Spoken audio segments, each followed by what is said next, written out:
So, new thing on Panel to Panel. We're going to review a comic that we have varying opinions on. True story.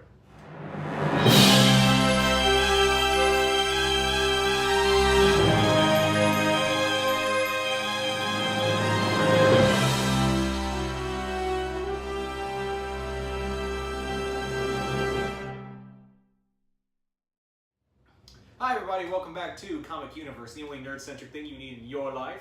DPZ here, one scale with C-dubs. How's it going, guys? And we're going to be reviewing here on Panel to Panel, this little lovely segment that started it all. Right. We're going to be reviewing since, you know, Bendis is leaving to do DC very soon, and I'm dreading it. Same here. Not a fan. Figured, fuck it. Let's talk about Spider-Man. Now, for those who are in the know or don't know, this was the big before Spider-Verse or anything, this was the big Spider-Man event that crossed over, finally, Peter Parker from the 616, 616 universe with Miles Morales of the Ultimate Universe. And varying degree, I like this, I don't love it. Dubs, you didn't like it? I didn't really like it at all. I thought it was kind of pointless. So this is gonna be fun. Like, finally, we have a comic that we don't agree on. This is new ground, people. So yeah, I feel like right out the gate, I'm gonna be straight with you guys.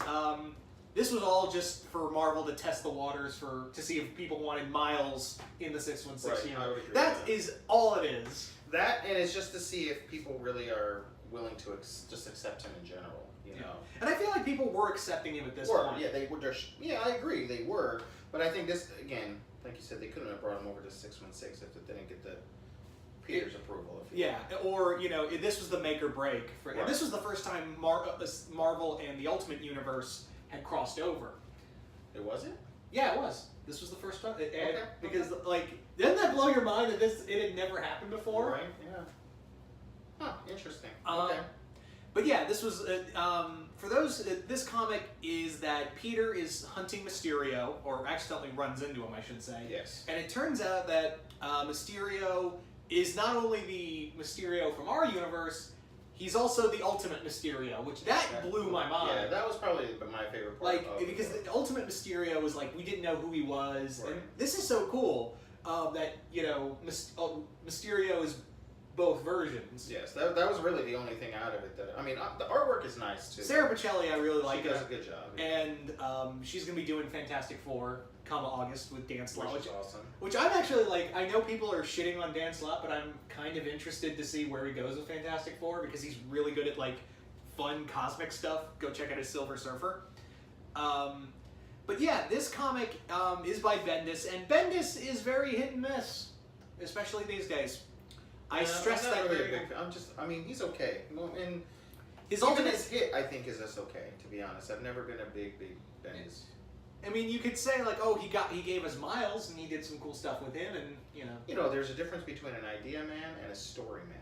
You know, just because I could pump out ideas all day long, and they may all be great, but not every story I write is going to be great. You know, so I mean, that's kind of how I feel about him. Yeah, and again, I'm really dreading about Superman, so that's why I kind of picked this. The comic is really neat because it's such an interesting point of, rather than just have Peter Parker meet young Peter Parker from Ultimate, it's Miles, and you know, that Peter Parker of that universe had died at the time. Correct. And it was so cool to see, like, Spider-Man's living in a world where he's dead in one universe, and it's such a neat idea. Yes, but that's the problem. The concept of this book is far outweighs the execution. Yeah. And you know, in concept, all the things that you're bringing up, they just kind of almost they touch on, but they don't really dive into how impactful it really would be for Miles to see him, or for Peter to be like, man, I'm dead. Like, this is the world I live in after I die. You know, would my world be like this? You know, would another hero step up like Miles did? You know, and if not, how screwed is his world? You know, so it's like, there's so many things they could have done with it, and I just feel that it was just grazed opposed to focused. I would sympathize with that. I would say, but there is some neat character stuff in here. Like, again, Miles is finally meeting Peter Parker. Right. But it's not, you know, it's an older Peter Parker. It's someone who's been around. And I love the little moment where they're like, when they first meet, he's like, Peter's like, is this a clone thing? Because I don't want that. And he's like, haven't I dealt with clones enough? I was like, you just wait for Clone Conspiracy. Oh god. Oh, that comic. I think they should just leave the word clone and Spider-Man. Like, they should not even exist. Yeah, but every time someone gets to write Spider-Man, everyone's like, I'm gonna do it. I'm not gonna shit the bed on clones. Right. It's almost like a challenge, right? At Yeah. this point, it's like, see who can actually get it. You know, and if you really do the research on that whole story, there's so much that went involved that the concept, again, on that could have been really good. I think it was just suits and ties in different departments competing with each other internally that just caused people to shit the bed. And funny enough, Bendis actually wrote the best Clone Saga in Ultimate Comics. Yeah, I agree. There's a sentence I thought I'd never say. But I will agree, there is some neat character stuff because, again, you know, there's actually a neat moment where the Fury of this universe actually sends Peter to Gwen and Aunt May's house. Mm-hmm. And they're still grieving over Peter's death. And then there he is. There he is. And he actually says, like, he's talking to Iron Man, which, by the way, Pichelli, did they tell you to make Ultimate Iron Man look like Robert Downey Jr.? Yeah, I'm pretty sure they did. Yeah. But there's this neat little moment where they're all hanging out and Fury's watching this. He's like, you know, you didn't really need, and Iron Man's like, you know, you didn't need to send him there. He's like, those poor people, they didn't need to suffer anymore. Like, I agree. I think that part I didn't really understand. Like, I mean, I get it. I think it would have been more suitable if, like, maybe they had seen him and maybe thought he was a ghost, or like, he's still alive. I think it would have been more like impactful on their end than just like, here I am, you know, type of thing. yeah. But it is what it is. But like I said, I don't want to bash it. Like, I hate doing that to any comic book. And Oh no, there are some comics who deserve it. I mean, again, I don't like to take away from the medium in which I love. You know, I hate that. Obviously, there is some bad work out there.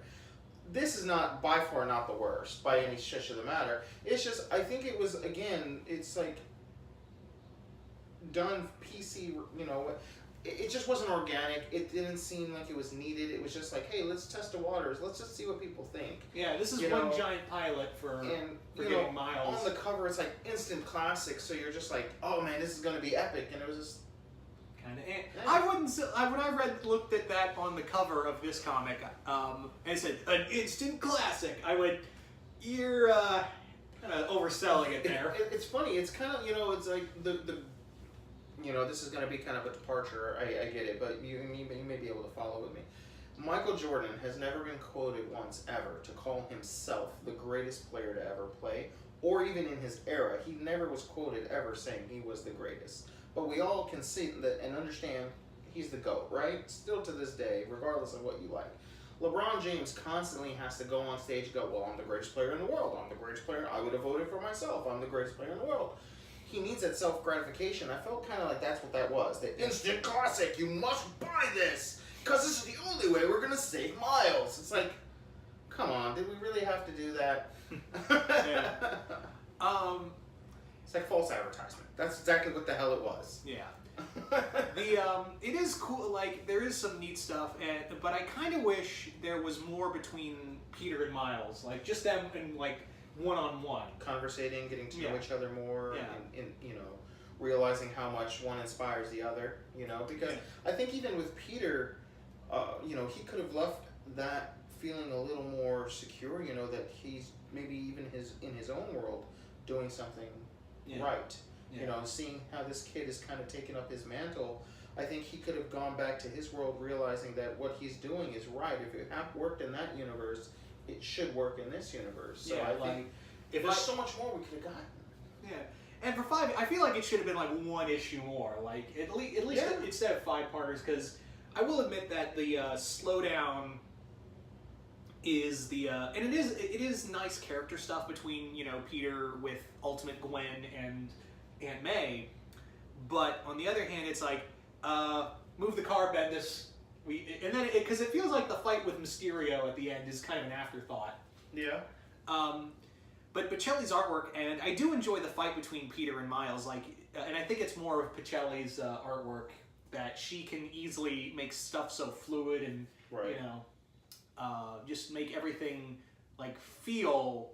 I mean, it feels like a Spider-Man fight, if that makes any sense. No, it does, yeah. I mean, there's a certain way you have to to do a Spider-Man fight. I mean, you have to understand the character's movements and positionings, the way he lands, the way he how lanky he is, things of that nature. So you have to have a good understanding of his anatomy, if you will. Yeah. So And I feel like she's a great pick for Fantastic Four because again, how Reed moves when he's stretching or Johnny's fire and stuff like that. That's you need. It's almost organic feeling with Johnny. You don't want it to just look like a picture on the screen. It's flames. Right, Romita Jr. Flames don't. Flames don't just sit still. So absolutely. Yeah. I would say that it's kind of like again, it just feels like a pilot, and but I don't think it's an instant classic. I do enjoy this. It's some of the stuff Bendis was good at, and I think this was one of the last things he was really good at writing before he went nosedive. Yeah. Civil War 2. There's some good things in Civil War. Fuck that. Anyway, so still all about the Hulk dying. I know. It's okay. It's not even that. It's just a shit book. It's a money grab. Yeah. But I don't know about you, but I dug the illusion that Mysterio casted where they were fighting the Ultimate and 616 versions of different characters. Right. Yeah. That would. See, I mean, in that regard, I think there's more credit to the artist in this to make it an instant classic, more so than the writing. I guess there's more things that pop to me in the actual panel. Yeah. No pun intended. From panel to panel, it really, things pop at me and stand out in that regard. But the stories don't really it doesn't. I mean, the two Spider-Man are meeting. This should be an instant classic, and not just by name. And that's and this is also the first time that 616 and Ultimate are crossing over. And on top of that, even though I didn't know that prior to this video, but again, I mean, when it should, instant classic should mean what this book is, but I feel that it's not. So in that regard, I feel it's a fail, unfortunately. And it's funny too because shortly after this, in Bendis's new X-Men run, all new X-Men run. With the time-displaced X-Men. They actually go into the Ultimate Universe, and actually Miles joins the X-Men. Yeah, which is pretty cool. Yeah. So again, this was just pilot for, hey, do you want to see more of Ultimate and 616 crossing over? Right, exactly. Here you go. Hey, we're going to now merge that. Yeah. I still don't know, having Miles with Peter all 24/7 is cool. And the fact that now Miles is one of those characters that is now he's a major Spider-Man character, and he can stand on his own. And it's kind of cool too. Just even though he's more than, I don't want to sit here and call him a sidekick. He's not a sidekick. But with Batman, I mean, the two greatest rogues galleries, and they kind of mirror themselves so well, like Batman and Spider-Man. So, but Batman has this deep family, where Spider-Man really doesn't have this connection to many other supers. I mean, he has friends. And Wolverine has a bigger family than him. Exactly. So it's kind of cool. And even if they're all have to end up being spider themed, like Batman, everything is Robin themed, and so whatever. Regardless, I think it's kind of cool that now he's kind of getting some sort of somebody he knows he can trust, lean on. Essentially, his Nightwing. So I mean, and Nightwing surpassed being a sidekick. So I feel that it's perfect resemblance there, and it's. I think it's a cool idea, and I'm glad, if we were going to get rid of the Marvel or the Ultimate Universe, I like the idea that we found a way at least to keep a few, characters here and there. Although I know Jimmy Hudson's a really cool character. How do you feel about him? I mean, my favorite character is Wolverine, and when Jimmy Hudson was first introduced, I bolted to go get the comic. So, and his first appearance and when he came back into the 616. Yeah. But I like him. I dig him. Yeah. I don't have anything negative to say about the characters that they brought over, but I'm just very glad. I mean, obviously, he's the crown jewel when we talk about the ultimate character. Especially from when he first was introduced, the amount of hate. And I don't want to say I didn't give hate towards it, but I wasn't feeling it at first. I was like, and it wasn't nothing to do with the color or his ethnic background. I was just like, they just freaking kill. How do you kill this character? And then you're always like, oh, it's comic book death. He'll be back, and you're like, wait. Well, he did come back. Well, it's a long story, but but I thought it was cool that Peter came back but sadly there was a storyline with him that I think they're never going to follow now. But I like to think that, you know, with Peter, he runs off with MJ at the end, and it's a happy ending, and Miles gets to be Spider-Man. Right. So I was like, you know what? I'm at peace with that. But I meant more so, I mean, yeah, Peter came back, but Spider-Man never really... Yeah. You know. But I feel like Miles, like, he deserved that. Oh, no, for sure. He's someone who had definitely had the deck stacked against him in terms of the character. And now he's one of the I think he's loved more than Peter himself right now. In a lot of ways, yeah. You know, and definitely, I mean, well, One More Day had a lot to do with that, but... And following, looking at you, Slot. But, you know, overall, I mean, nothing, next to Batman, Spider-Man is the most popular superhero in the world, so... but no, obviously, I mean, it has its moments, and it has a few good bullet points, and, guys, if you're going to pick this up, you know, just be prepared for it not to be an instant classic. You know, we're not talking in, you know, I don't know, I can't even think of one at the moment. What would you say is an instant classic? Like in terms of Spider-Man books? No, it's in comic books, an instant classic. Days of Future Past. Yeah, okay, there you go. It's not as impactful as something like that. Or even though it's not even though it's called an instant classic, I don't think it deserves it, except for that one moment, Death in the Family. Yeah, so, you know, it had a great idea, it just failed in its execution, is the problem. The artwork stands up, the artwork is worth the book alone, I would say, for sure. Yeah. She really does make the comic flow. Yeah. It's very organic. I think this depends on how much you like Bendis as a writer. Right, yeah, no, and I mean, he clearly, he wouldn't have had a job for so long if he was the worst writer. Yeah. So he clearly has fans out there. So guys, if you are Bendis fans, we're not bashing him, and you know, just because he's not... There are stuff, like, again, his Ultimate Spider-Man. Right, no, absolutely. You know, but overall... And Daredevil's another, like, his Daredevil. Sorry, I was like... No, you're fine. But, guys... If you want to pick it up, I'm sure you guys might find some enjoyment out of it. Me personally, maybe my expectations after reading Instant Classic, and it's like, okay, this is the first time the two of them go at each other. And this is a comic, this is my second time reading it, and the first time I actually liked it more the first time than I did this time. I guess it just all comes back to me going Instant Classic, and I was like, in my head when I was rereading it, I was like, I don't remember feeling like this was an Instant Classic the first time I read it. Okay, and I know I read it in passing, so it wasn't like something I sat down really and focused all in one shot. And maybe that was the difference too, because I read it in individual issues, if you will. So, yeah, I don't know. So, final thoughts. Again, I think it's all going to depend on how much you like Bendis as a writer. Like, keep in mind, this is not like Civil War 2 bad.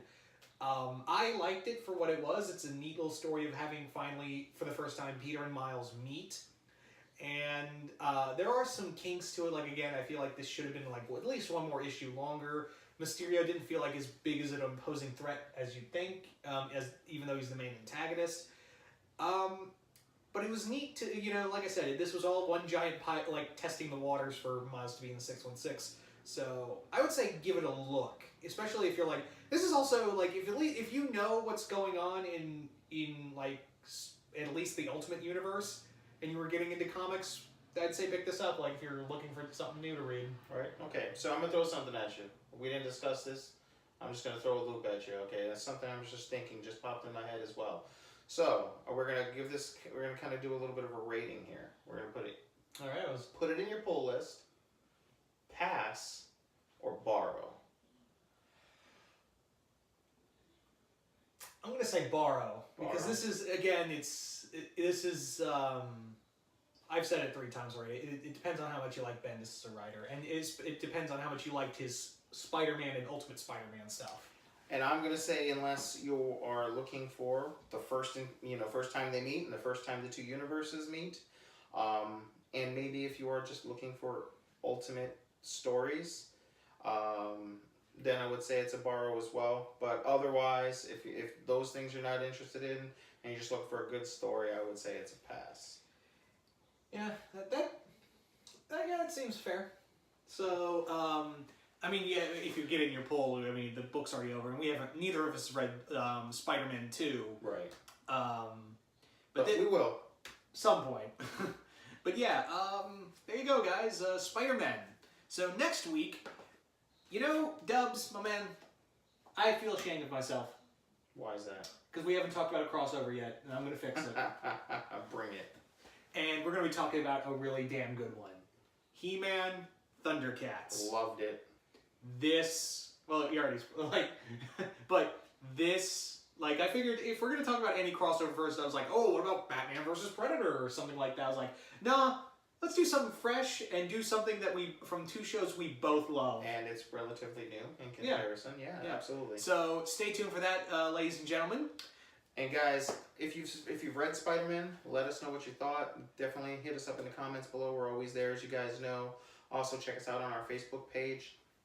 And once again, see you all once more in the universe.